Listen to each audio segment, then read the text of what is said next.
And last but not least, you want your corn knee-high by July? Better get the plant, boys. I make my living off the land. This corn's beautiful. With aching back and callous pain. A lot of things got to go right yet. The old man said you reap what you sow. This could be some pretty phenomenal numbers. Out here in these fields of gold. Why it's called yellow gold. I work harder, work harder. I get the job done, yeah, I'm a farmer. I don't back down no matter what comes my way. Crazy year, right? I'm an early riser, an all-nighter. You call me plowboy, yeah, I'm a fighter. Ain't gonna stop till they put me in my grave. It's gonna be a fun year. I'm a warrior. I'm a warrior.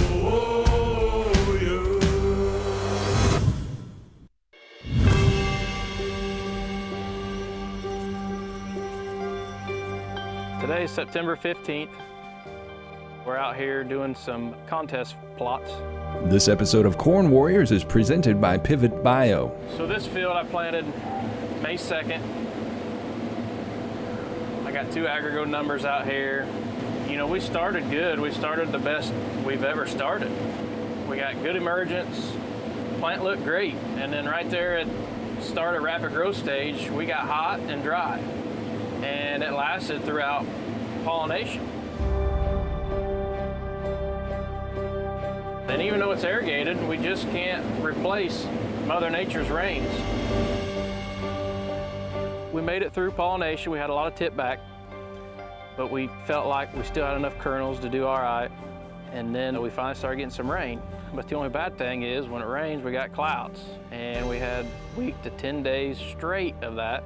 So that really took the kernels away that we really needed to get us through this contest. But you know, it is what it is. We learn from all this and we'll go for next year.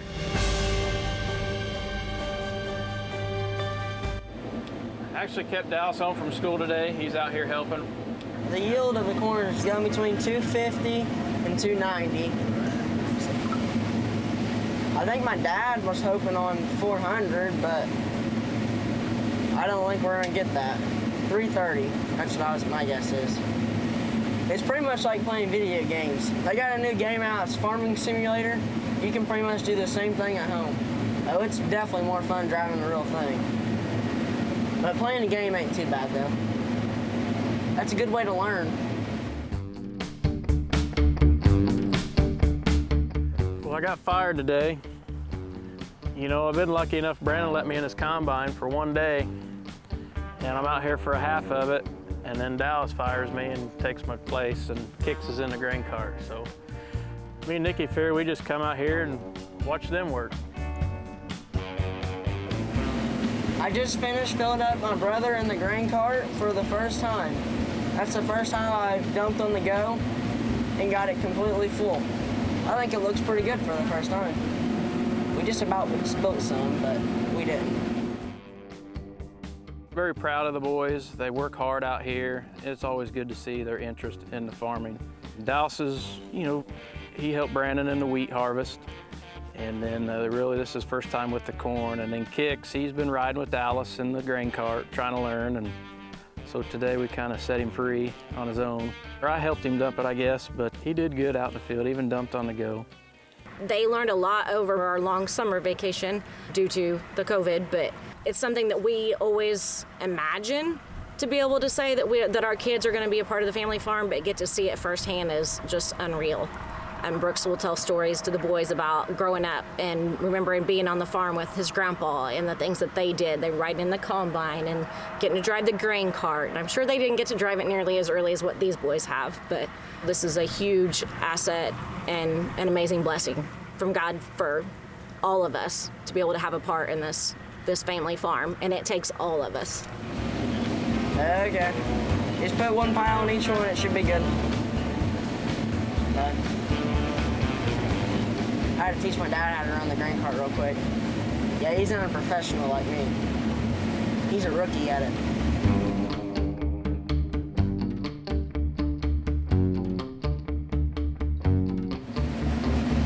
My dad does the planting and drives semis and is spraying and fertilizing and side dressing and all that stuff. And I work the ground, and then my Uncle Brandon sprays with my dad, and then my Uncle Brandon combines it.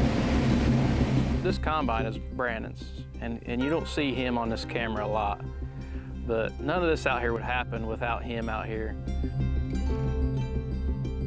Kix has to take the grain cart and dump it in one of these semis.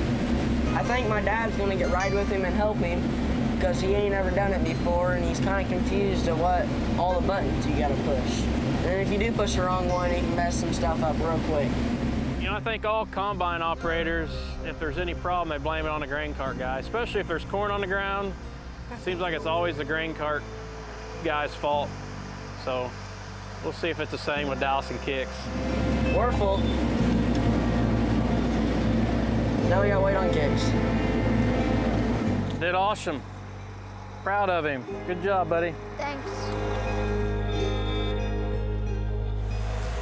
I don't know if I have the right to give him any notes because I didn't do a very good job this year. So I figured, heck, no better job than I did. I'm gonna turn it over to them. Maybe they can do better. I'm hoping to take over this farm, but we'll see what happens. Well, yeah, I just really want to stick on watermelon, corn, and beans, and wheat. Hopefully we still got a farm by then.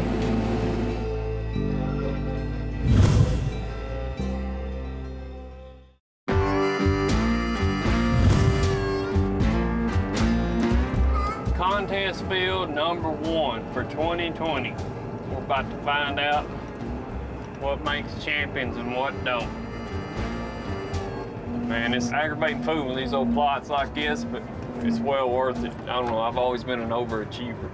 It's addictive. You want to always do more, or who doesn't want to win? If there was a farm that we had that would put up a big number, it would be this one, because we just took on too much heat in July. I mean, it was just so hot. My Alabama entries, I've got 2 down there, both of them are just destroyed. It's just a look at the draw. You're not going to win them all. I've never met a guy that does win them all. I'm pleased overall. We're just now getting started. Showed about 100 acres or so. Now we've got a good shot at several days here of good harvest.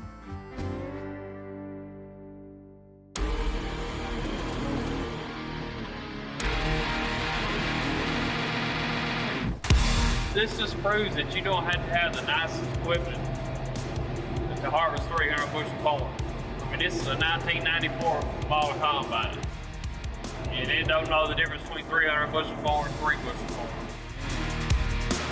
You've got to make sure when you're doing these plots that this combine's tight from nose to tail. But you can see right here how we went through the swag and started climbing and the corn got worse. You know, we just wanted that little bit out of the swag. Now we're gonna skip 3 more sets and go in here and get us another little bite.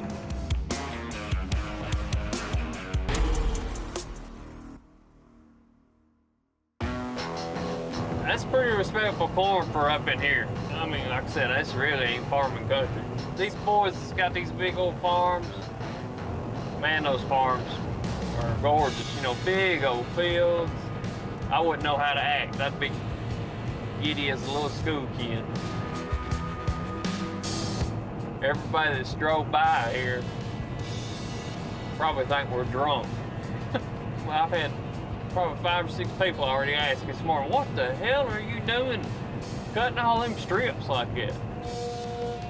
We ought to about have enough. We can't be far off. Let's see where our number is after we wheels that off.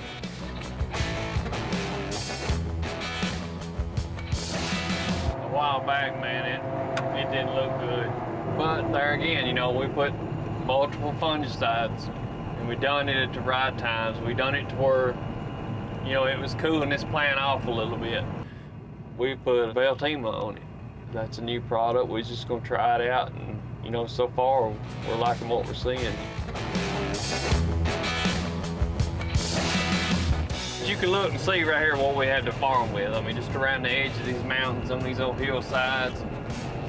Anytime you can have a 200, 250 bushel average on dryland corn in this area, you're doing good. You You're gonna have deer damage, you're gonna have sprayer damage, you're gonna have places where you didn't get a stand.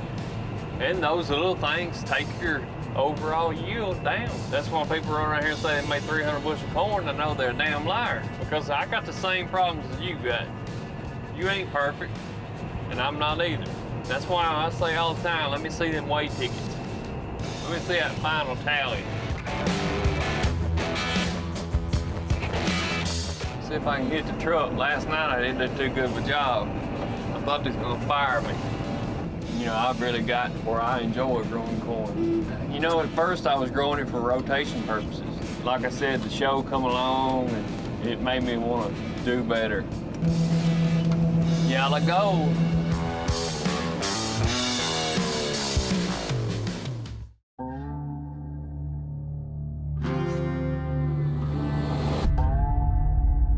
What's it gonna be, boys?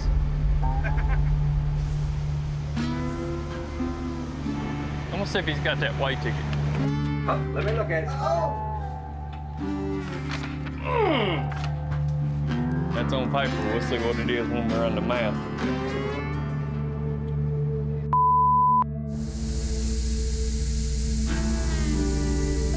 It's just that heat. That heat worked this corn over. I mean, used to still be respectful. I mean, we harvested some of the best stuff it was on the place. It's not like you left anything out there. No, I didn't leave no meat on the table. We didn't go in there and just harvest the field and bring it down here to the elevator. We went there and we picked the best corn out of that whole 42 acres. It sucks to take all this time out of a great harvesting day that you know you can get a lot of acres done, but this is where you learn and benefit to better your whole operation.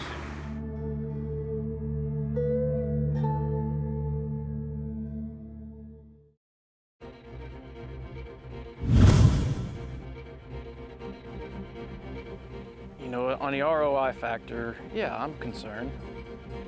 This last month, the market's coming back has been great.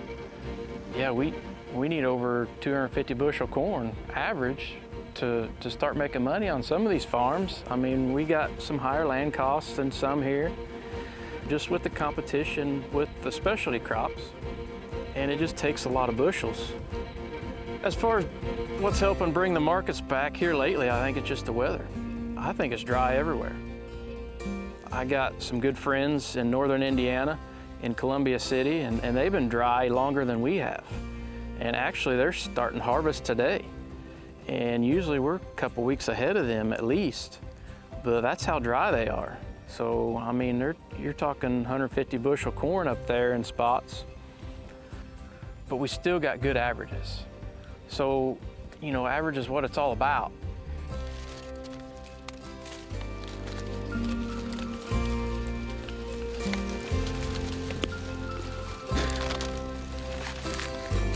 About 22.5 actually.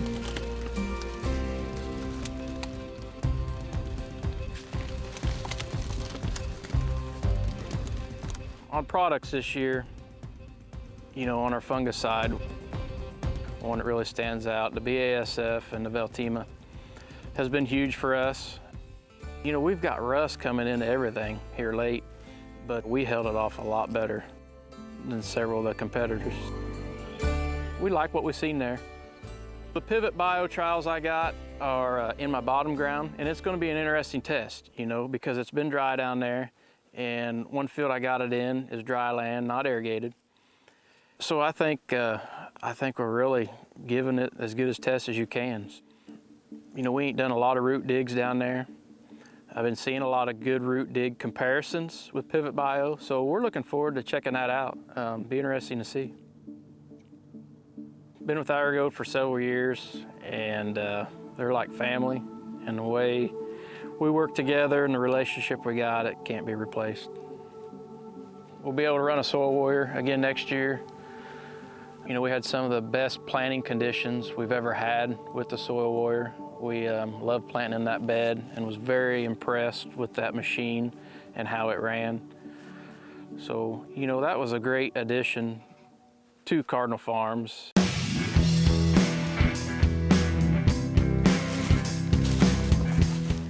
One of the things we look at in judging our Warriors is how much yield loss comes out of the back of the combine.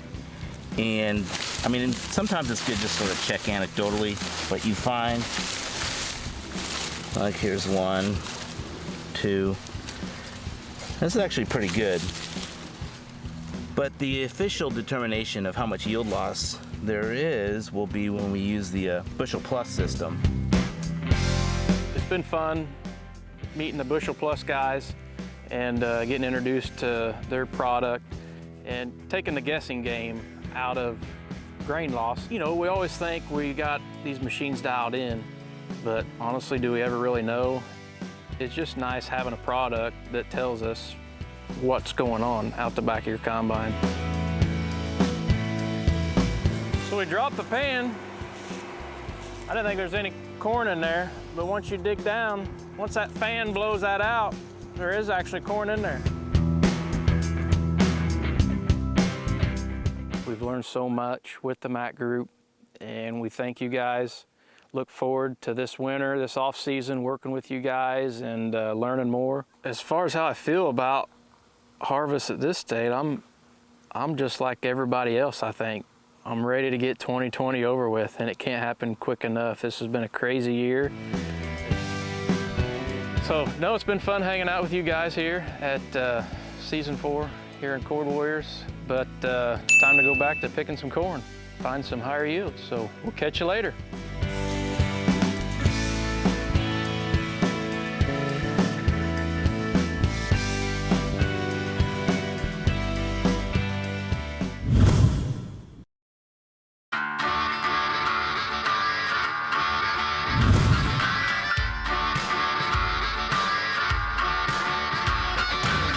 See, here we are with the Bushel Plus system.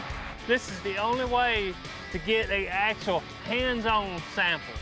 Now, you pick the tray up, they give you this bucket, and it also doubles as a trash can in your cab. This bucket has a variable speed motor on it, but what you do is take this chaff. All right, we pour it in here, turn this on lightly. Just keep working about until you end up with just the kernels. But you weigh this material, you plug that number in, whatever this material weighs, plug that into their app, you plug in how many bushels an acre you're making, and boom, right there, it'll tell you instantly how many bushels per acre you're losing, what it's costing you. How much better can it get than that? For bushel corn, and that's all you're losing. You've got that combine up pretty dang tight. Constantly check your combine. This is the one time you get paid. Make sure you're gonna get your check. Make sure you're not gonna live off of beanie weenies all winter long. Like last year, I had one entry went 299.8. I liked a handful of kernels breaking 300. Now then, we're gonna take what we got left over, what we got left, and you can see there, we don't even have enough to even scale. That means you got that combine real tight. I mean, you want it less than 1%. I mean, we don't even have enough to even tip the scale.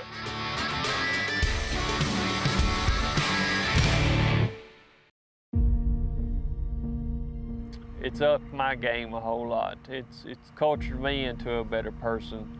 I wasn't always a good person. 2005, you know, I was going through a time in my life where it was tough, some dark times. Wrecked a truck, broke my back 2 or 3 places, and ended up getting hooked on painkillers. You know, the first thing you need to do is admit you got a problem. I was fortunate enough to have a wife that stood behind me even though, and she supported me. She could have left me high and dry. You only get one shot in life. Make the best of it.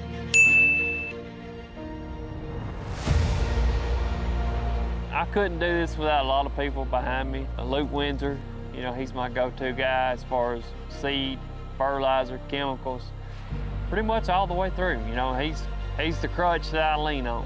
Because believe me, I want to play next year. I don't want to be a one-hit wonder, be out of business and done.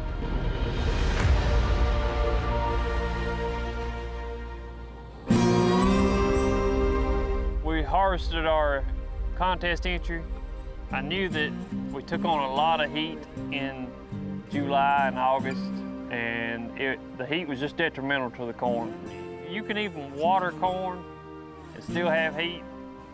You know, you're gonna better yourself, but you're gonna have loss of yield. It just can't recover from that heat. You know, I shelled a little bit of my Alabama stuff yesterday. It got hit hard. That red dirt's just like sitting on a piece of aluminum foil when it's hot. I hate to wish my life away, but I'll be glad when 2020 is over, done and gone.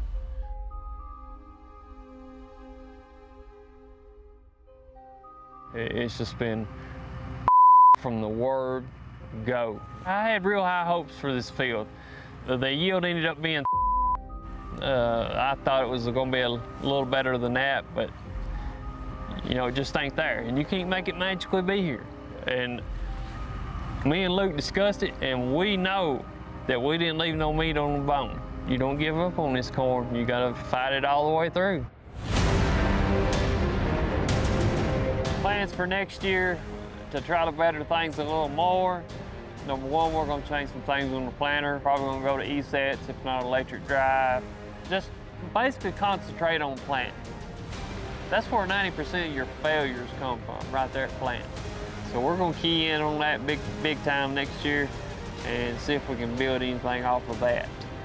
If you can still pull a bushel average out of here, you're still doing pretty dang good in my book. Especially right here in southern Middle Tennessee. It's not really farming country. God put me here in this little corner of the earth, and I'm gonna make do with what I got.